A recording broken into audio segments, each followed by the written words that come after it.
Romanos capítulo 12.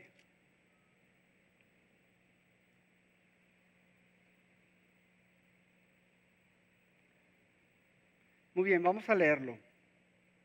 Y ahora vamos a leer todo el capítulo, aunque nomás vamos a ver un versículo, vamos a ver todo el capítulo para entender este versículo en su contexto.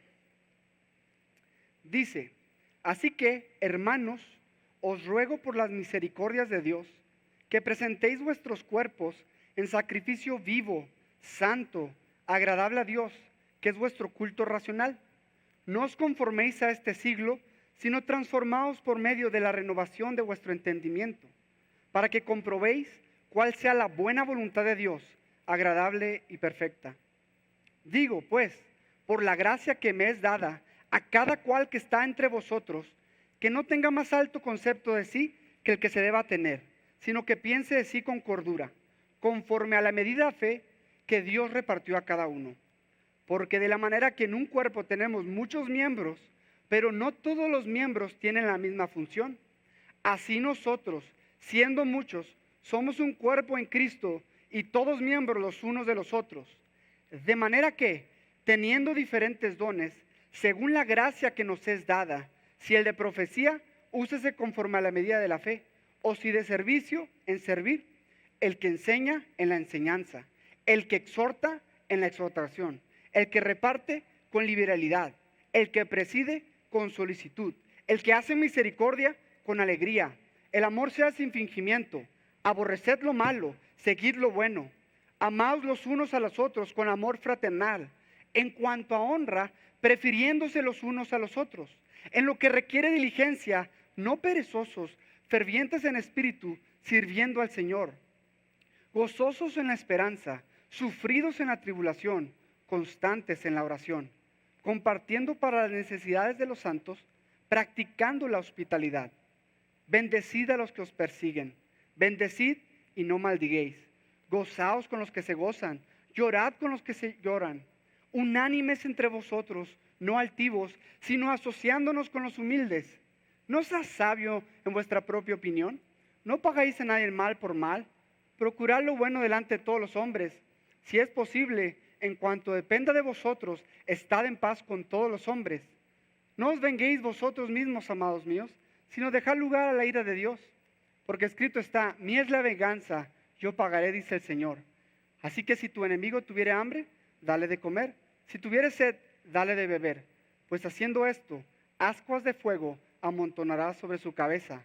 No seas vencido de lo malo, sino vence con el bien el mal. Padre, Hijo, Espíritu Santo, te damos gracias por tu palabra. Gracias por este capítulo tan hermoso. Señor, yo te pido que nos ayudes a ver, Señor, para tener una cosmovisión bíblica, Dios, que nos ayudes a pensar correctamente en nosotros mismos. Señor, abre nuestros corazones para ver tu palabra, Dios, ver que somos pecadores, pero que también somos santos en ti, Señor. Te damos toda la gloria en el nombre de Jesús. Amén. Pueden tomar su lugar.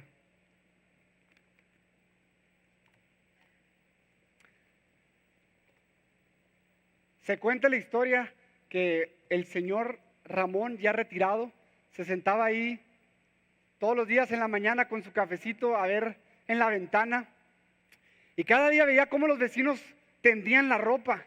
Y le decía a su esposa: mi amor, mira cómo los vecinos tienen sucia su ropa. Y luego el siguiente día: mira, mi amor, otra vez los vecinos tienden su ropa toda sucia. Y así continuaba día tras día, hasta que un día dijo: mira, mi amor, wow, por fin los vecinos limpiaron bien su ropa. Y dijo su esposa: no, mi amor, lo que pasa es que ahora sí limpié el vidrio. Y la realidad es de que si tenemos nuestros vidrios, nuestras ventanas sucias, vamos a ver el mundo equivocadamente, lo vamos a ver como nuestras ventanas, todas sucias, ¿no? Y por eso hoy el sermón se llama que pensemos, piensa correctamente de ti mismo. El propósito del mensaje es ese precisamente, que pensemos correctamente de nosotros mismos para poder actuar correctamente como iglesia y hacia el mundo. Ese es el propósito del mensaje y está dividido, lo dividí en dos partes, muy sencillo. El problema, que es teniendo alto concepto de nosotros mismos, y la solución, pensando sobriamente de nosotros mismos o con cordura de nosotros mismos. Entonces, hoy vamos a estar viendo Romanos capítulo 12, versículo 3. Es el versículo que vamos a estar examinando. Así que miren, desde hace como 4 semanas empezamos a predicar, Helman empezó a predicar acerca de la cosmovisión bíblica, porque estamos en un tiempo, y la verdad es de que esto ha pasado desde el principio, desde que Adán y Eva pecaron, la cosmovisión, es decir, la perspectiva de los hombres está distorsionada. ¿Por qué?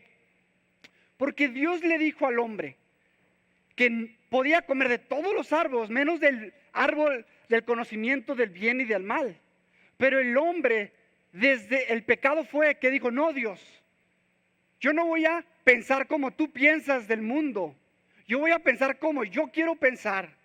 No lo dijo así, pero al comer el fruto, básicamente con su acción dijo eso. Yo voy a determinar lo que es bueno y lo que es malo para mí. Y desde entonces el mundo, toda la gente tiene una perspectiva del mundo distorsionada. Y vemos más ahora en esta generación cómo la perspectiva, cómo la cosmovisión. Y miren, yo creo que nosotros lo estamos viendo más marcado porque Estados Unidos se fundó con principios bíblicos y estábamos como que amparados o en cierto sentido no estábamos con el choque tan fuerte porque en la misma Constitución de Estados Unidos está muchas veces guiada por la Biblia, pero ahorita en los últimos años hemos visto cómo cada vez más esta nación se aleja de los principios bíblicos y nos enfrentamos con la realidad de una distorsión de la perspectiva del mundo. Entonces, nosotros como iglesia queremos pensar bíblicamente, queremos pensar como Dios piensa, queremos tener una perspectiva correcta para pensar bien del matrimonio. El mundo piensa de algún sentido del matrimonio, pero la Biblia y lo verdadero, Dios nos dice qué pensar del matrimonio. El mundo nos dice cómo criar a nuestros hijos, pero Dios nos dice la verdadera perspectiva de cómo realmente criar a nuestros hijos, cómo ser esposo, cómo ser empleado, cómo ser jefe. Entonces, como iglesia queremos crecer en tener una perspectiva bíblica. Y esto fue el propósito de Dios desde el principio, que tuviéramos esa perspectiva bíblica de y el libro de Romanos.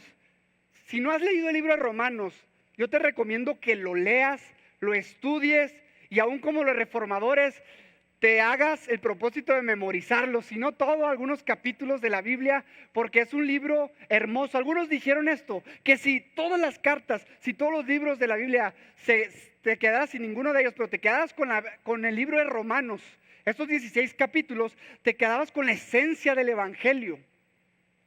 Algunos lo catalogan como la mejor carta jamás escrita, Romanos. Y Romanos, Pablo la escribió hace aproximadamente 2000 años. Y Pablo la escribió estando en la ciudad de Corinto y la escribió a la iglesia que estaba en Roma. Y la intención de Pablo, porque la iglesia que estaba en Roma estaba sufriendo ciertos problemas. Había judíos y había gentiles, es decir, gente de otras naciones. Y los judíos y gentiles en sí no se llevaban bien. Y estos, aunque estaban en una iglesia, no se estaban llevando bien y estaban teniendo problemas. Y Pablo nos muestra, él quería ir a España para predicar el evangelio en España, pero quería ir a Roma para que la iglesia de Roma lo apoyara para ir a España. Entonces él quería mandar esta carta para que los problemas dentro de la iglesia se arreglaran y que esa iglesia pudiera glorificar a Dios, que pudiera vivir como Dios la llamó para que fuera. Y Pablo, en los primeros 11 capítulos de la Biblia, si tú lees del capítulo 1 al capítulo 11 del libro de Romanos, es pura doctrina, está lleno de teología.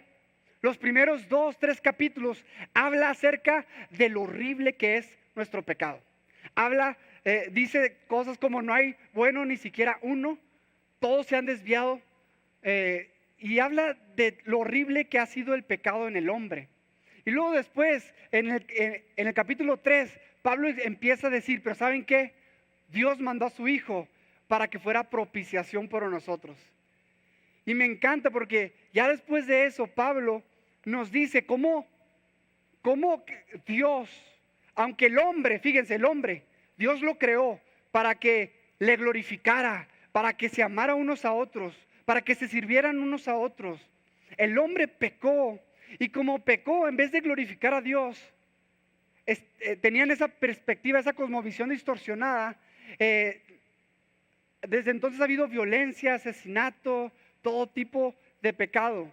Pero dice la Biblia, y se lo voy a leer, en el Romanos capítulo 5, versículo 17, dice: pues si por la transgresión de uno solo reinó la muerte, muchos más reinarán en vida por uno solo, Jesucristo, los que reciben la abundancia de la gracia y el don de la justicia. Así que como por la transgresión de uno vino la condenación a todos los hombres, de la misma manera, por la justicia de uno vino a todos los hombres la justificación de vida.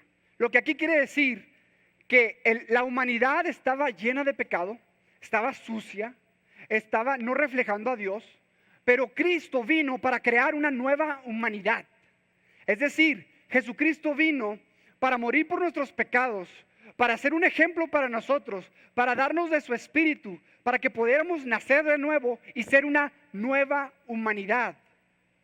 Por eso dice en 2 de Corintios, capítulo 5, versículo 17, dice: de modo que si alguno está en Cristo, nueva criatura es. Las cosas viejas han pasado, todas son hechas nuevas. O sea, Dios ya en Cristo ha hecho nuevas criaturas, una nueva humanidad. Y esa nueva humanidad que somos nosotros los creyentes, Dios quiere que le reflejemos y que vivamos como Él.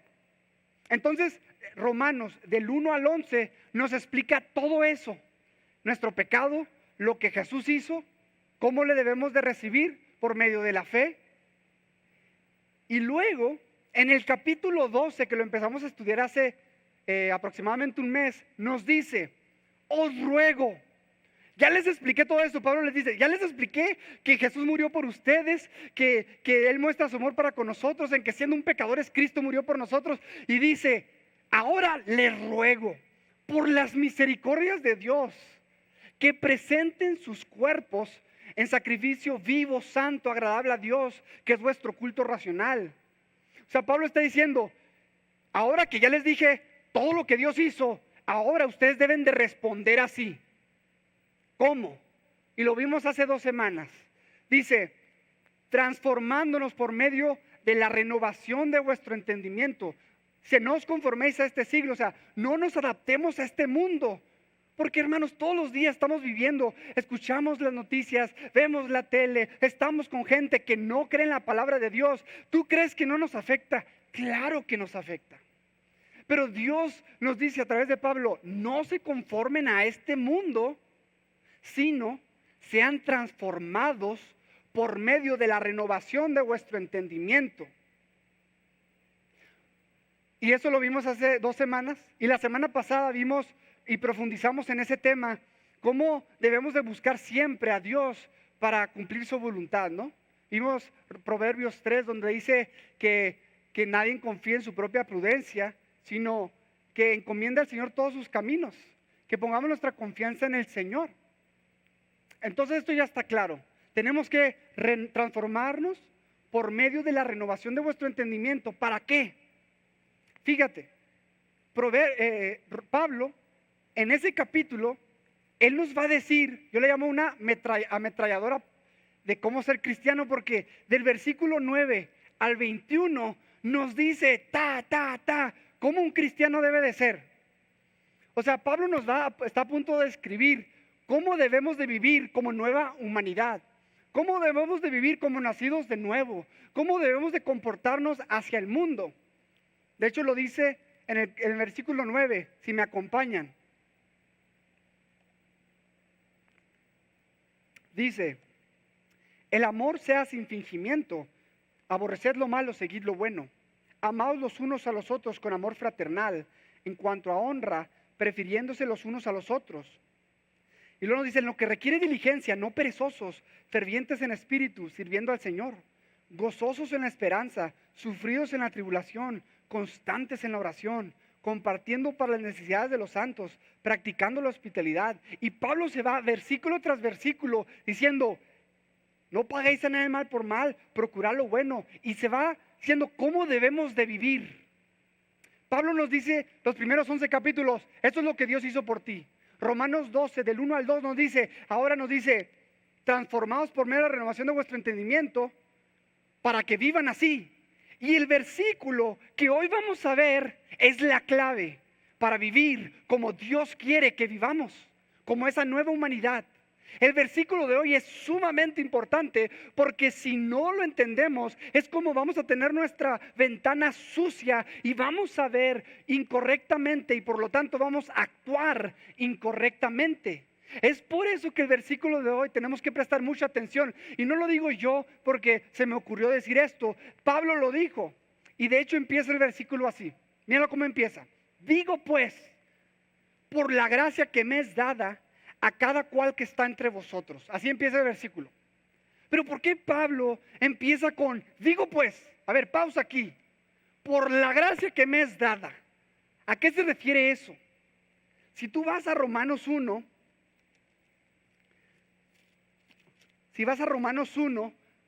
versículo 5, mira, Pablo está diciendo, y por quien recibimos la gracia y el apostolado para la obediencia a la fe, en todas las naciones por amor de su nombre. O sea, Pablo había recibido por gracia el llamado de ser apóstol. Y no más ha habido algunos apóstoles, no hay más apóstoles el día de hoy. Y nomás hubo algunos apóstoles y Pablo fue un apóstol, recibió la gracia de un apóstol y lo que hablaba un apóstol y lo que escribía un apóstol era de parte del Señor. Había una autoridad sobre el apostolado para hablar a la iglesia. Y Pablo está dirigiéndose a esa gracia y dice, digo pues, por la gracia que me es dada. Dios me ha dado una gracia de ser apóstol y les voy a decir algo. Entonces Pablo está a punto de decir algo bien importante. Y algo para notar de esto es que dice, a cada cual que está entre vosotros. Esta carta fue dirigida a una iglesia, hermanos. Y dice, a cada cual que está entre vosotros. No quería Pablo que alguien de la iglesia de Roma pensara, esta carta no es para mí, es para el vecino. ¿Quién de aquí no ha pensado alguna vez esto? Esa predicación, ¿por qué faltó esta hermanita? Esa predicación era para ella. O pensamos, ¿no? Siempre, no estamos pensando cómo aplica para nosotros, sino estamos pensando cómo aplica para alguien más, porque lo queremos bendecir. Pero Pablo quiere asegurarse, y yo con la autoridad de la Escritura les digo a ustedes como iglesia, como misión de gracia, que este mensaje es para cada uno de ustedes. Y los trato de ver así. A cada uno de nosotros, sin excepción alguna, no importa la clase social que tengas, no importa la edad que tengas, este mensaje es para ti. Ahora, mira lo que dice. Y vamos a entrar ahora al problema. Mira lo que dice, más alto concepto de sí que el que se debe de tener. Este es el problema que Pablo quiere atacar, que Pablo quiere dirigirse. Esta es la ventana sucia que nos distorsiona toda nuestra perspectiva, el tener un alto concepto de nosotros, y dice que ninguno tenga más alto concepto de sí que el que se deba de tener. ¿Por qué dice esto Pablo? Miren, si vamos a Proverbios 23:7, la primera parte de ese versículo dice, porque cuál es su pensamiento en su corazón, tal es él. Miren, una persona que camina así, normalmente, ¿qué está pensando de sí misma? ¿Que es un campeón? De seguro esa persona piensa que no vale mucho, que X, ¿no? Y como piensa, actúa. No sé si has visto a las personas que están así. Que normalmente, ¿qué piensas? No, esa persona se cree mucho. Porque de acuerdo a su pensamiento, actúa. La Biblia lo dice. Porque cuál es tu pensamiento en su corazón, tal es él. Y Pablo sabe esto y dice, no tengas más alto concepto de sí que el que te debas tener. ¿Y cuál es la raíz de tener un alto concepto de ti mismo? La raíz es el orgullo.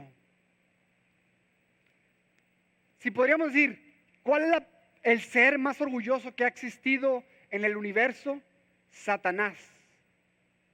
Y mira lo que dice la Biblia de Satanás en Isaías capítulo 14, versículo 13 al 15. Si pueden buscar Isaías 14, de 13 al 15.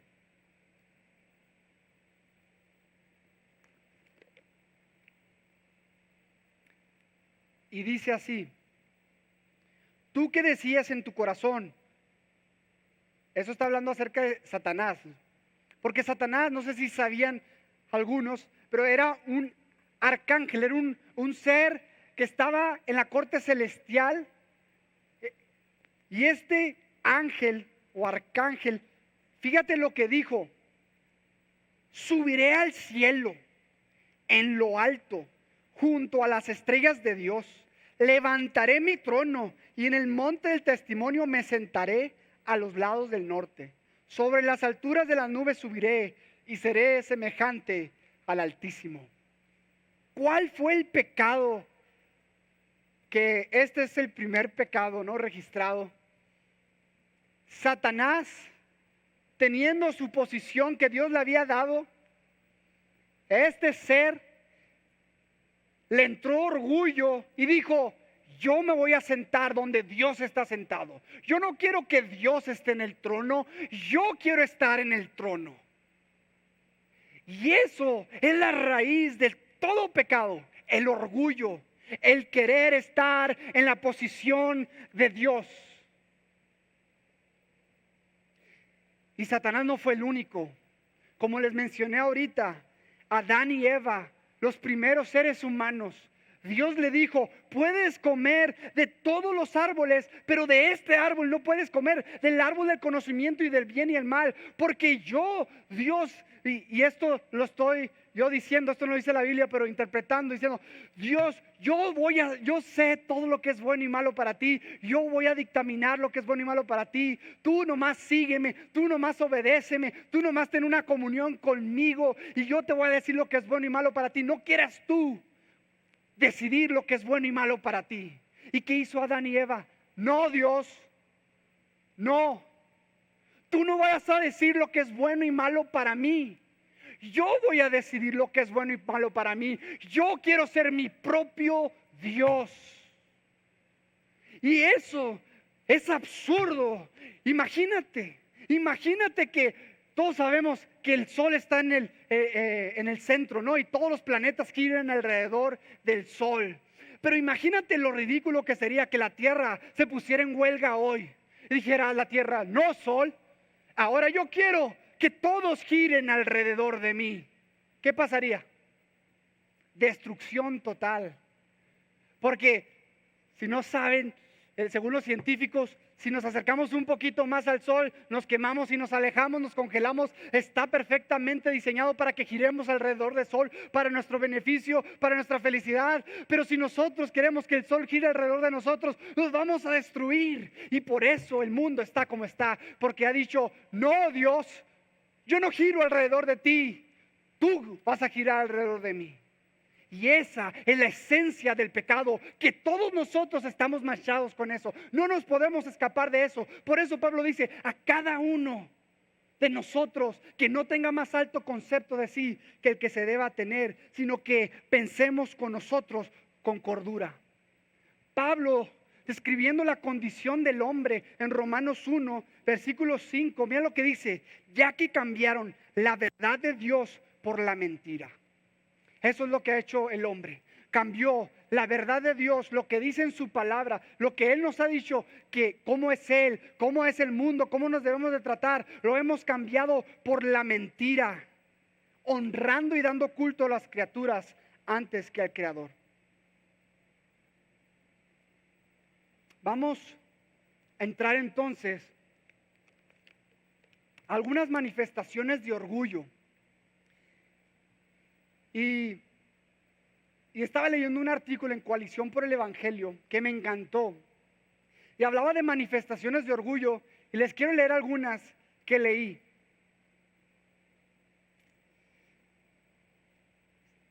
Número 1, señalamiento de faltas.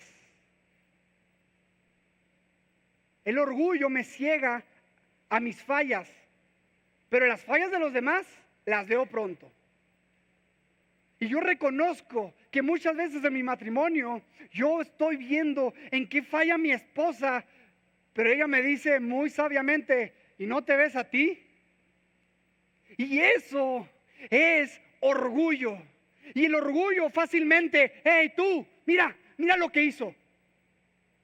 Mira lo que hizo.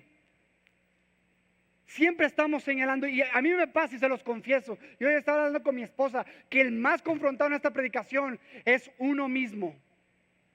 Yo una vez, siempre, a veces, y se los confieso, que cuando estoy manejando y me pitan, me enojo. ¿Qué le pasa? Yo estoy bien, nomás me metí poquito. No fue tan fuerte.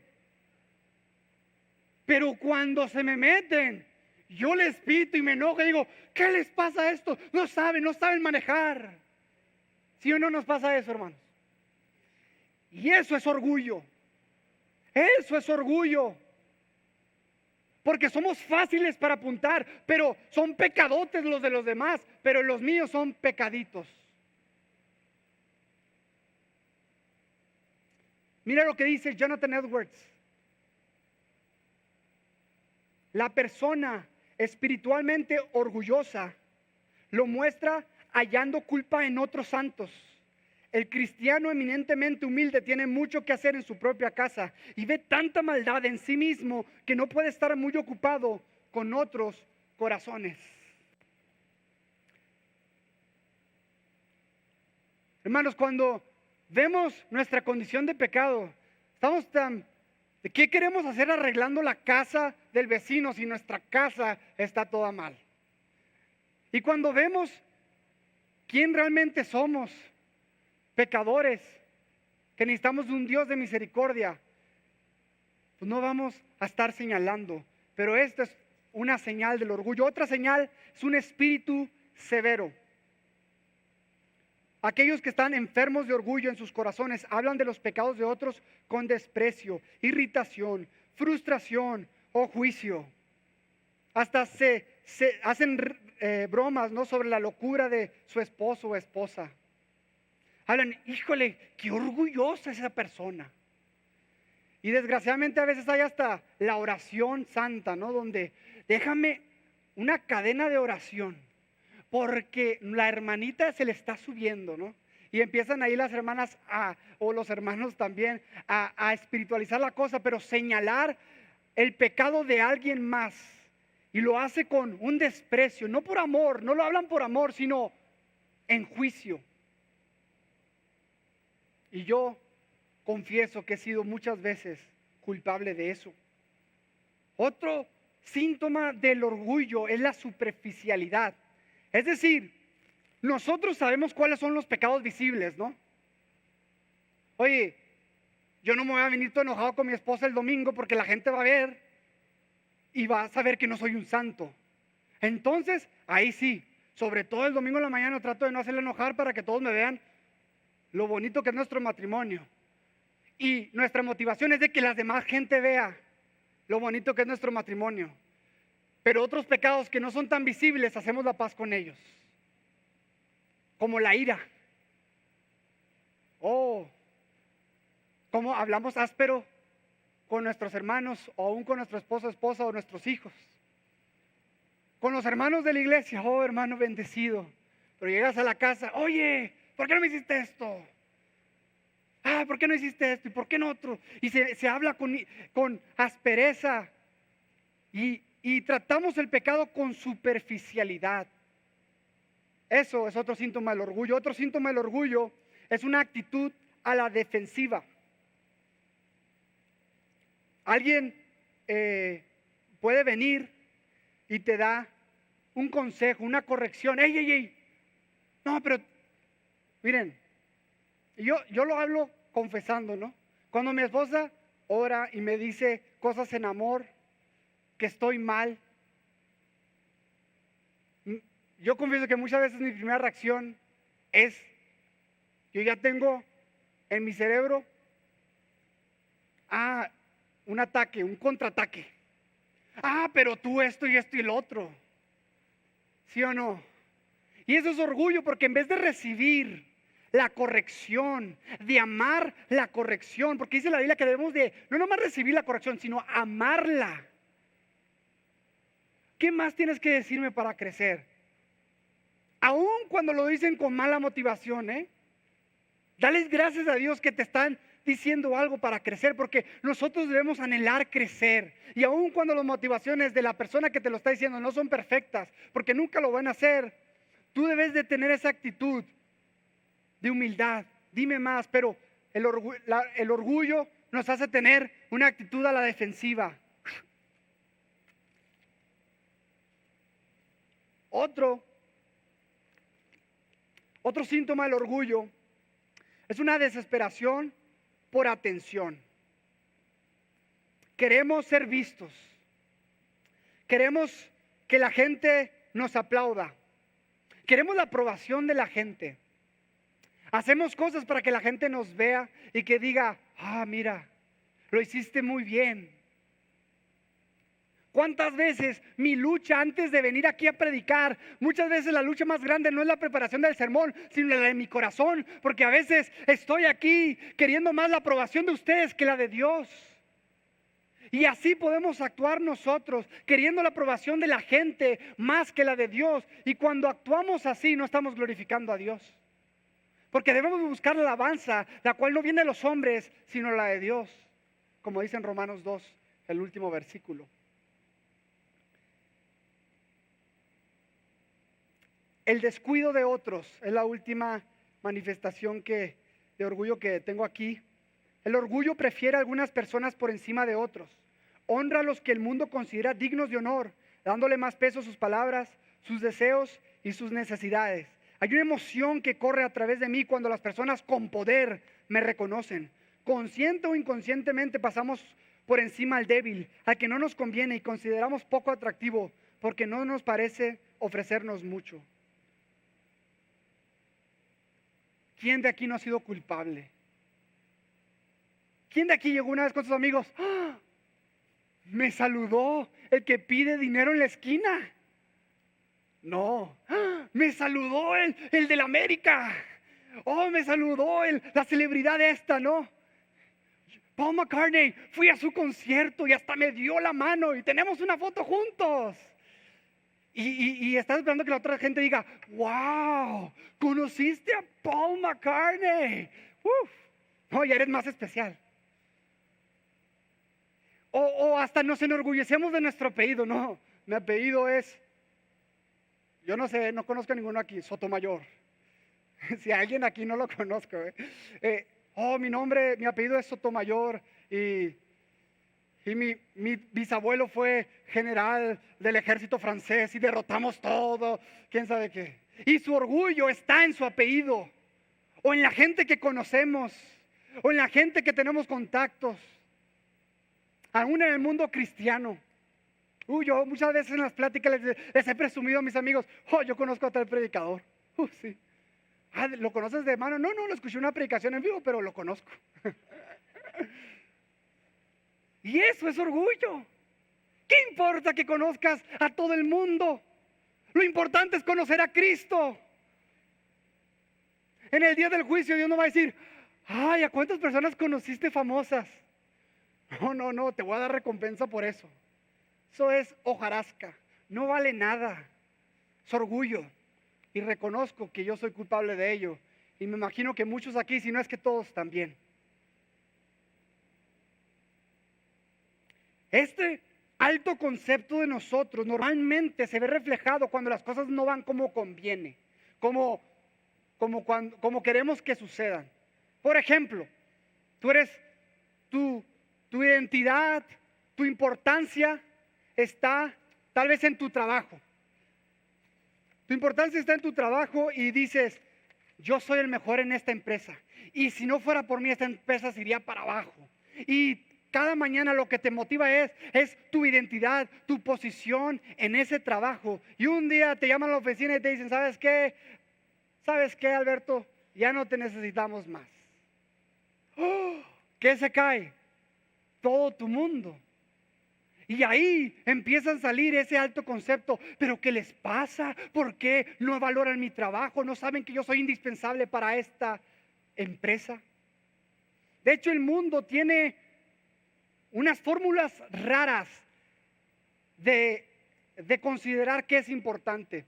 Y traje unas fórmulas y las tienen ustedes en las hojitas y están al final en las preguntas de aplicación. Porque tenemos conceptos falsos. Y mire, se los voy a leer, las fórmulas que normalmente creemos. Y mientras que las leo, quiero que te identifiques con alguna de ellas. Estatus más reconocimiento es igual a seguridad. Si yo tengo un estatus en la sociedad, si la gente me reconoce, estoy seguro, ya la hice. Otra fórmula es productividad más logros. Te esfuerzas en producir muchas cosas, en tener muchos logros y dices, eso es igual a importancia. Así el mundo lo ve. Y nosotros a veces vivimos de acuerdo a estas fórmulas. Otra, apariencia más admiración es igual a aceptación. Híjole, estamos con la última moda. Bueno, ¿qué me voy a andar comprando algo en Walmart? Voy a gastar todo el dinero que ni tenemos y me voy a comprar la mejor ropa para que todos me vean y que digan, wow, qué última moda está, y que yo tenga la aceptación de la gente. Así pensamos regularmente. Y todos estos son tener falsos conceptos de nosotros mismos. Y así no debe de ser. Ahora, mientras que estoy hablando, tal vez algunos, no la mayoría, pero tal vez algunos, porque Pablo aquí directamente habla a los de alto concepto de sí, pero algunos dicen, no, bueno, fuera. Yo no soy nadie en la vida. Yo soy una basura, un gusano, que lo único que sirvo para que me aplasten. Y creemos y confundimos que eso también es humildad. Pero eso no es humildad. Se cuenta la historia de un hombre que se imaginaba ser bastante espiritual. Estaba hablando con un amigo más maduro y le pidió a su amigo que orara por él para que fuera humilde. Ruega por mí para que no sea nada. Dijo su amigo. Su amigo respondió, probablemente pensando en 1 Corintios 1:28, no eres nada, hermano, tómalo por fe. A veces nosotros decimos, ay, no sé si hice buen trabajo. Yo lo he hecho, me he bajado de predicaciones y no lo hice bien. Pero en mi corazón estoy esperando que me digan, no, Jorge, fue de mucha bendición. Y yo, quería que me alzaran, ¿no? Pero ¿qué si me dicen? Ay, sí, la verdad es que estuvo bien gacha. ¿Qué le pasa? En realidad, yo no estaba creyendo eso. En realidad, a veces nos comportamos humildemente, pero para que nos levanten. Y eso sigue siendo orgullo. ¿Quién se zafa del orgullo? Nadie. O tú dices, no, en realidad yo pienso que soy una basura y que no sirvo para nada y que no tengo nada para ofrecer. Nadie me quiere, soy una basura. Eso también es orgullo. Te voy a decir por qué. Humildad no es pensar menos de ti,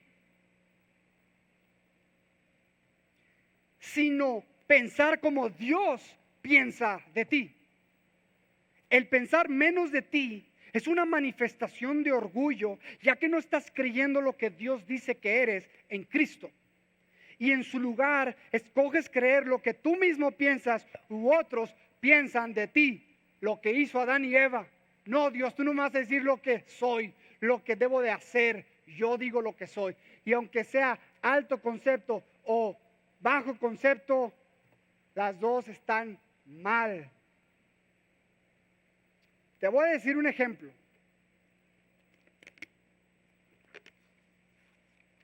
¿Qué si yo voy con este billete al Walmart de la esquina? Y voy y tengo mandado de $150 y le digo al cajero, te vengo a pagar todo con mi billete de $20. Y me dice, pues dame lo demás. Y dice, no, para mí este billete vale $500. ¿Y qué va a hacer el cajero? Te va a mandar a seguridad. Porque este billete no vale $500, no vale $100, vale $20.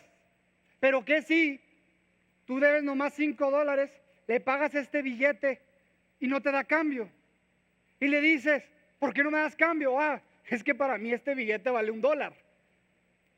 Pues también tú te vas a enojar y le vas a mandar con el manager. Porque la idea no es tener ni alto concepto ni bajo concepto, sino vamos ahora a la solución que dice Pablo y el punto número 2, sino que cada uno piense de sí con cordura. Dice otra versión, sobriamente. Dice la versión de las Américas, cada uno piense de sí con buen juicio. Aquí traje una balanza, me la prestaron, es de la antigua Roma. Y si todos pueden ver la balanza, si el video pueden aquí enfocar para que lo puedan ver. Sí, el video ahí. Ok, aquí está la balanza, ¿sí? Y esto es lo que antes usaban, tal vez a ustedes les tocó en el supermercado que balancearan así. Bueno, así se balanceaba antes. Y el punto de la balanza, de hecho este símbolo es un símbolo de justicia, de buen juicio. Porque si le quitas peso, se desbalancea, no está con un buen juicio. Tiene que estar correctamente balanceado, ni más alto ni más bajo, sino que cada quien piense de sí sobriamente, con cordura. Y Dios nos dice la solución, el cómo hacer eso. Ya vimos y espero que todos nosotros, por el Espíritu Santo y por la palabra, estemos convencidos que tenemos orgullo en nuestro corazón y que tenemos ya sea alto o bajo concepto de nosotros mismos. Y tu corazón debe estar anhelando, ¿cómo le hago? ¿Qué puedo hacer para tener un pensamiento de cordura, un buen juicio, pensar correctamente de mí mismo para poder actuar correctamente en la iglesia y hacia el mundo? ¿Cómo? Y Pablo nos dice, según la medida de fe que Dios repartió a cada uno. Según la medida de fe que Dios repartió a cada uno. Número 1, que algo para notar de esta frase. ¿Quién es el que dictamina nuestro valor?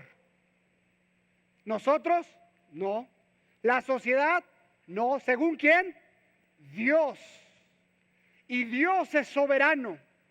Y tomando el ejemplo del billete, ¿quién es el que miren, este es un pedazo de papel, que si no tuviera este sello y este número, afuera no vale ni para nomás que para guardar tu chicle que estás masticando.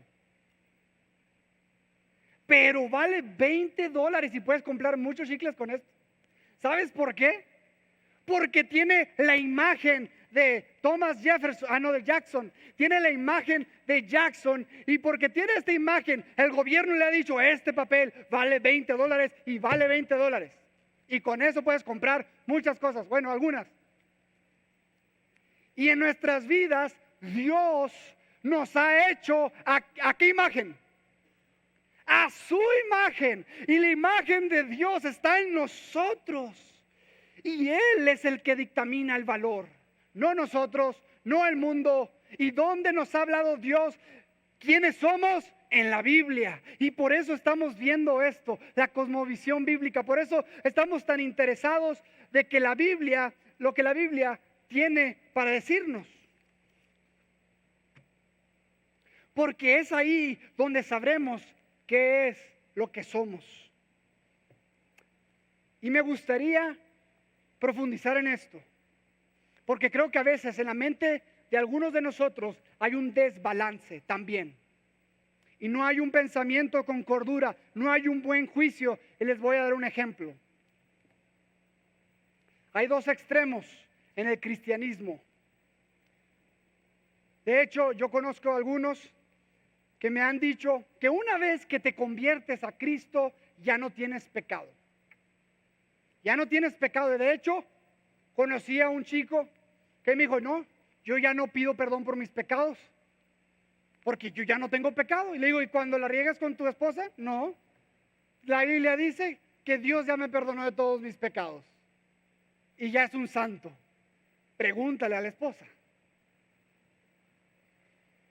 Y el otro extremo, que a veces yo soy culpable de creer, y que hoy me gustaría traer un balance bíblico, es de que pensamos de que somos los peores pecadores del mundo y que no valemos nada.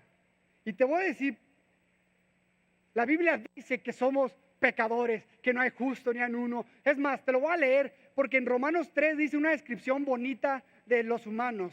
Y mira esta descripción tan hermosa y bonita. Estoy siendo sarcástico porque en realidad es muy triste esta descripción. Y esto está hablando de todos los humanos. Y dice Romanos 3, versículo 9. ¿Qué pues? ¿Somos nosotros mejores que ellos? En ninguna manera. Pues ya hemos acusado a judíos y a gentiles, es decir, a todos. Que todos están bajo juicio. Como está escrito, no hay justo ni aun uno, no hay quien entienda, no hay quien busque a Dios. Todos se desviaron, aún se hicieron inútiles. No hay quien haga lo bueno, no hay ni siquiera uno. Sepulcro abierto es su garganta, con su lengua engañan, veneno de espida debajo de sus labios. Qué bonita descripción, ¿no? Pues no. La Biblia dice que somos pecadores. Y que el corazón del hombre, en Jeremías 17 dice que el corazón del hombre es engañoso y perverso. ¿Quién lo conocerá? Eso es una realidad. Pero también la Biblia dice que somos nuevas criaturas. Y también la Biblia dice, de hecho Pablo, cuando escribía las cartas, se dirigía como así, a los santos que están en Colosas. A los santos que están en Corintios. ¿Qué, Pablo? ¿Estás escribiendo una carta para corregir sus pecados y les llamas santos? ¿No has leído tu propia carta, Romanos 3? Entonces me gustaría traer un balance bíblico. Y los reformadores lo llamaban así. Esto es en latín. Simul justus et peccator. Era una frase que los reformadores tenían para hablar de una tensión que significa que un cristiano es al mismo tiempo justo y pecador. ¿Cómo funciona esto?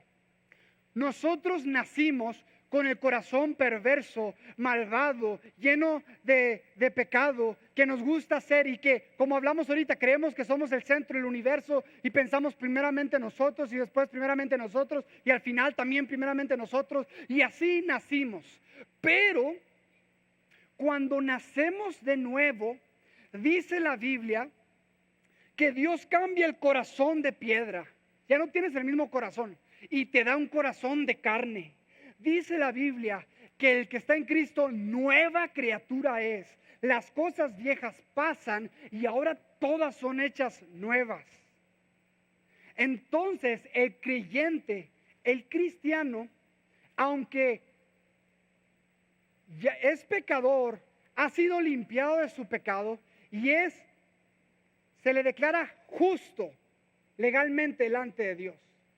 Y aunque a veces pecamos, Dios nos ve en Cristo y dice: Jorge es santo y justo, no porque Jorge no peque, no porque ustedes no pequen, sino porque lo que Jesús, la vida perfecta de Cristo, Jesús vivió la vida sin mancha, sin mentira, sin robo, sin adulterio, y esa vida perfecta en Cristo fue imputada sobre nosotros y nuestro pecado fue imputado sobre Él y Él pagó por nuestros pecados. Y cuando ponemos nuestra fe en Cristo, ahora somos justificados pues por la fe. Eso quiere decir que ahora somos justos, santos y sin mancha delante de Él en amor. Entonces, ¿ya no tengo pecado? Sí. Mira cómo Pablo lo expresa en Romanos 7:18. Vamos a Romanos 7:18.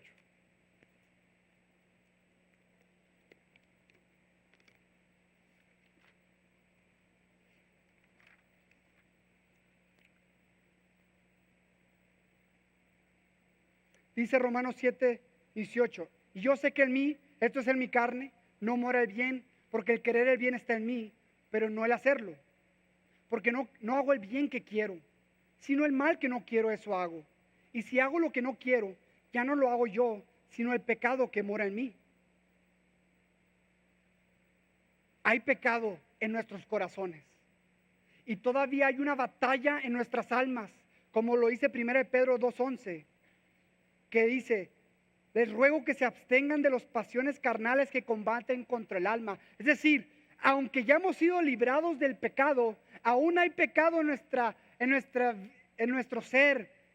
Y mientras que estemos aquí y no muramos o Cristo venga, va a haber esa pelea contra el pecado día a día. ¿Sí? Dice la Biblia que si decimos que no tenemos pecado, hacemos a Dios mentiroso. En 1 Juan. Pero también en 1 Juan dice que el que practica el pecado es del diablo. ¿Cuál es la diferencia? Una persona no creyente, una persona que no ha nacido de nuevo, practica el pecado. Miente como tomar agua.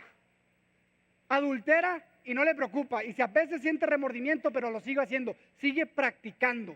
Pero el creyente ahora busca la santidad.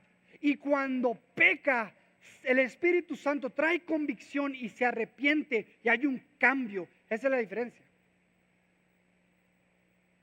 Entonces, tenemos que estar balanceados y entender que ya no somos los viles pecadores que no podemos hacer nada, sino Dios nos ha limpiado nuestro pecado y estamos manchados de pecado y hay una lucha del pecado, pero también tenemos que creer lo que la Biblia dice que somos nosotros. Y ahora vamos a ver lo que la Biblia dice que somos en Cristo Jesús. Porque sin Cristo somos, sí, pecadores, sepulcro abierto en nuestras gargantas. Somos malos. Pero en Cristo, todos en sus hojitas de aplicación pueden leer esta lista. Y por aquí la tengo yo. Bueno, aquí la pueden leer ustedes. La lista donde dice quiénes somos en Cristo Jesús. Y si pueden voltear atrás para que vean la lista. Miren estos preciosos versículos. Y mi petición es a ustedes que esta semana, en su tiempo de oración, se lleven esta lista y la lean. Y la oren. Y la crean. Porque son versículos, son promesas de lo que ya somos en Cristo. Mira lo que dice: soy aceptado en Cristo. En Juan 1:12 dice que soy hijo de Dios. Yo no tengo que hacer cosas para hacerme hijo de Dios. En Cristo ya somos hijos de Dios. Esa es la buena nueva del Evangelio. Dice Juan 15:15 que soy amigo de Cristo. Romanos 5:1 dice que he sido justificado. En 1 Corintios 6:17 dice que estoy unido al Señor. En Efesios 1:1, mira lo que dice: soy un santo. ¿Eres santo, hermano? ¿Eres santo, sí o no? Sí, somos santos, pero no porque somos los mejores, sino porque en Cristo somos santos. Efesios 1:5 dice que hemos sido adoptados como hijos de Dios. Efesios 2:18 dice que tengo entrada directa a Dios por el Espíritu Santo. A veces, hermanos, sí o no te pasa que quieres orar, pero no te sientes digno, dices no voy a orar porque la regué, no sé. No. Según la palabra tenemos acceso a Dios por medio del Espíritu Santo. Dice Colosenses 1:14, he sido redimido y perdonado por mis pecados. Colosenses 2:10, estoy completo en Cristo, no necesito nada más, en Cristo lo tengo a todo y sin Cristo no tengo nada. Estoy seguro en Cristo. Romanos 8:1-2 dice que ya no hay condenación, ya no hay condenación a los que están en Cristo. Si tú estás en Cristo, ya no hay condenación para ti. Si tú estás en Cristo, no tienes que vivir con ese peso de condena constante. Si estás en Cristo, eres libre de cualquier acusación, porque dice la Biblia, si Dios es el que justifica, ¿quién acusará a los escogidos de Dios? ¿Quién? Si el diablo dice algo, ¡puf! Mientras Dios no lo diga, y Dios ya nos ha dicho lo que somos. Romanos 8:35, nada me puede separar del amor de Dios. ¿Qué? Nada. Colosenses 3:3, estoy escondido con Cristo en Dios.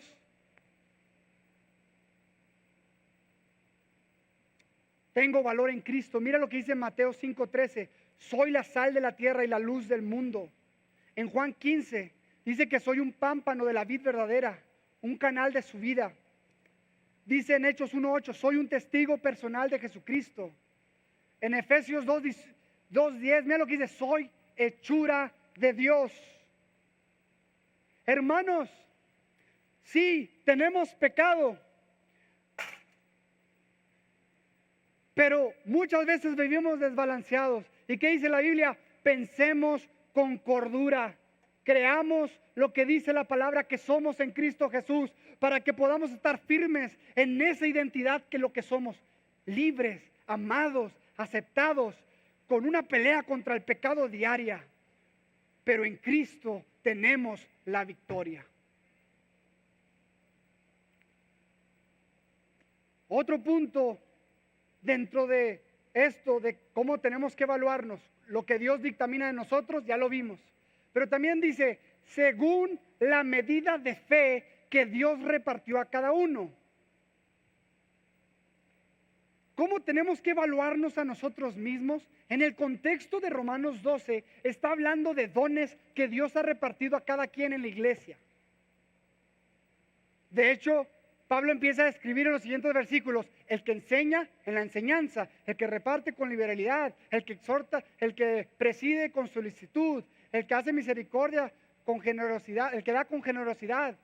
Y empieza a decir cómo la iglesia, Dios le ha dado dones a cada uno, pero tenemos que evaluarnos con cordura. Con cordura. Porque, mira, algo que quiero poner bien consciente a todos por lo que dice la Biblia, pensando con cordura, que Dios ha repartido dones a cada uno de nosotros. Nadie que ha entregado su vida a Cristo puede decir, yo no tengo dones. Dios te ha dado dones, enseñanza, misericordia, predicar, servir. Ahí dice la lista en Romanos 12, versículo 4, 5, 6.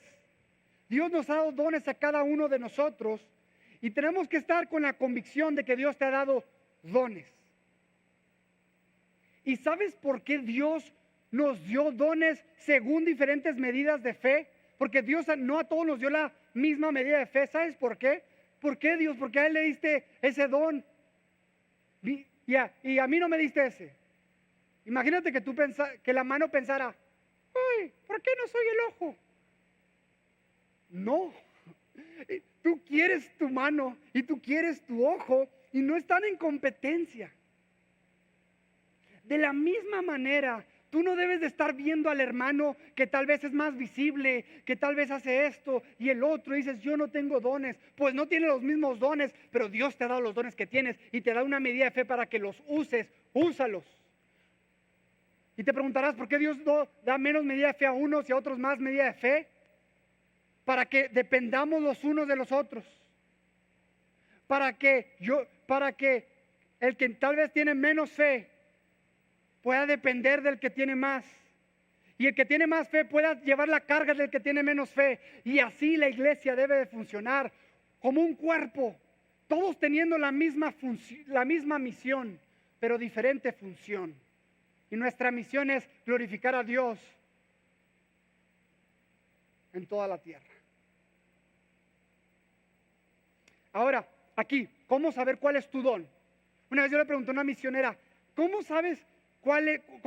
Yo estaba ya hace unos años, yo le pregunté, ¿cómo sé cuál es mi don? Digo, ¿cómo sabes que una mano es una mano? Pues es obvio.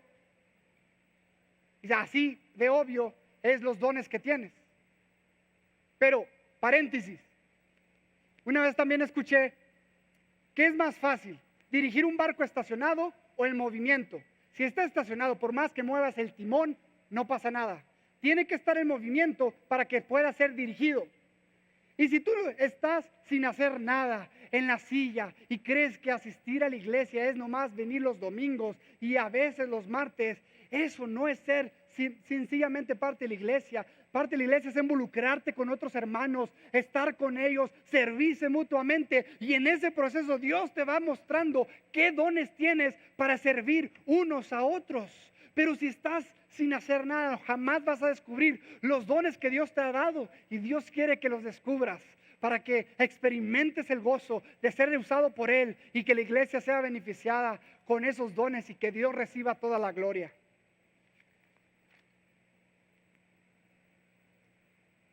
Quiero terminar con el mejor ejemplo de esto. En Filipenses capítulo 2, versículo 5. Qué mejor ejemplo, hermanos. Qué más bello y supremo ejemplo. Solo una persona en la historia del universo y de la humanidad, solo un ser humano no podía tener más alto concepto de sí, porque Él es el concepto de perfección. Jesucristo, el perfecto, el santo, el que jamás mintió, el jamás robó, el que fue misericordioso y es misericordioso. Jesucristo. Él no tenía un alto concepto de sí porque no podía, porque Él es lo mejor. Mira lo que dice: haya pues en vosotros este sentir que hubo en Cristo Jesús, el cual siendo en forma de Dios, no estimó al ser igual a Dios como cosa que aferrarse, sino que se despojó de sí mismo, tomando forma de siervo, hechos semejantes a los hombres, y estando en la condición de hombre, se humilló a sí mismo, haciéndose obediente hasta la muerte y muerte de cruz. El Dios Todopoderoso se despojó de sí mismo para tomar forma de siervo. Y una de las historias que más me encanta, donde vemos a Jesús como siervo, es en Juan 13. Y mira lo que dice en Juan 13, versículo 3.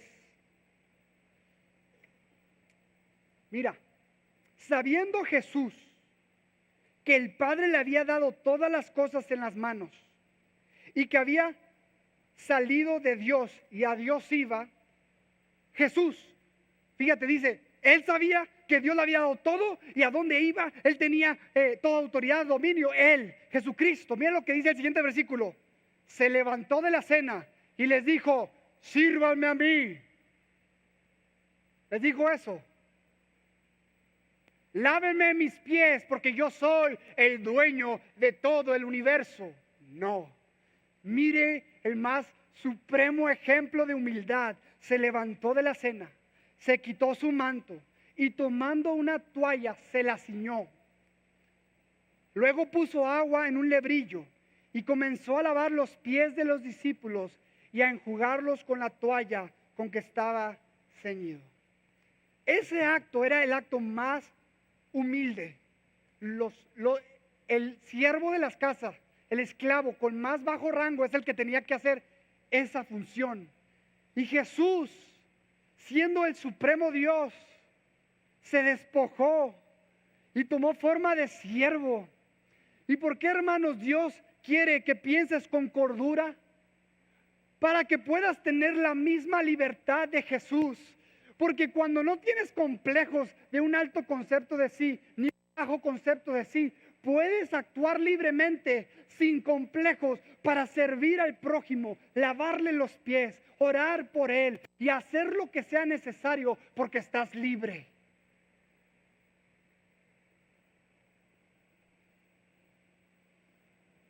Así que, hermano, esto es imposible en nuestras fuerzas.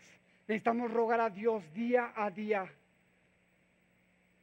y ir a la cruz continuamente, a crucificar nuestro yo y decir: Señor, constantemente pienso que yo soy superior, constantemente pienso en mí, en mí, en mí. Ayúdame hoy a vivir para ti y amar a mi esposa, amar a mi esposo, amar a mis amigos, amar a mi hermano, hermana, como tú nos has amado, como tú nos has servido. Ahora, todas estas ventajas o estos privilegios de un creyente que está en Cristo que leí ahorita no aplican para ti que no tienes a Cristo. No aplican para ti que no has entregado toda tu vida a Cristo. Y no me refiero a que vienes todos los domingos a la iglesia, me refiero a que entregues toda tu vida a Cristo. Así que hoy quiero implorarte, si tú no has entregado tu vida a Cristo, que hoy lo hagas. Que hoy te entregues a Él y te humilles tu orgullo, la soberbia, y le digas: Jesús, quiero que tú seas el Señor de mi vida. Perdóname por mis pecados. Vamos a orar. Padre, te doy tantas gracias porque eres tan bueno y misericordioso. Gracias porque nos exhortas a tener un concepto correcto de nosotros mismos. Perdónanos por nuestra soberbia y orgullo. Damos gracias en el nombre de Jesús. Amén.